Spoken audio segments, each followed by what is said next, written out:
хууль бусаар хулгаан замаар хотын төвийн газруудыг хулгайлж авсан хулгайч нартай бол бүгдээрээ тэмцэх хэрэгтэй. Хэдүүлээ одоо бас нэг юм ажил хэрэгч байдлаар гарч шийдэлтэй явнаа. Одоо үлдсэн нь өөрхийн нэг 12.6 га газар байгаа юм байна. Бага нэг юм балгасрахуу болцсон нэг юм объекттэй. За тэрийг үнэлээд ямар ч байсан нийслэл өөрийнхөө одоо эрх хэмжээний хүрээнд өмчлөлтөө авах юм байна. За болж байна. Та нарын гаргаж байгаа санал бол одоо энэ гэж орж ирсэн. Тэгээ энийг чинь бол дэмжиж явахад ямар ч асуудал алга. Цаашид яах юм? Одоо саяхан бид нар энэ автобус баазынхаа газрыг тавиал туулсан шүү дээ. Хэдэн тэрбумаар ч үлээ нийслэлд мөнгө хэрэгтэй байна гэж зарсан хотын төв. Одоо тэнцээ сүндэрлсэн том орон сууц баригдсан байгаа. Уул уурхаан сайд Оргил Ганбаатарын одоо компани баха тий. Тэгэхээр ийм юм руу цаашид битгий явчаасаа гэж зүгээр санаа зовж байгаа. Тийм учраас би шийдэл хийлье гэж бодож байгаа.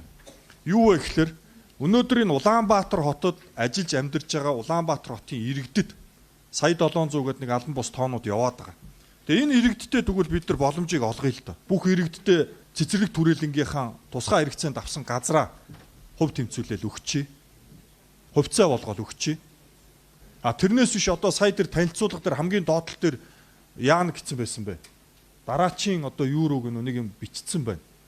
Тэгэхээр энэ дахиад нөгөө нэг нууц аргаар төрийн эрх мэдлийг ашиглаж буруу тишээ явуучих уу гэж би зүгээр санаа зовж байгаа юм.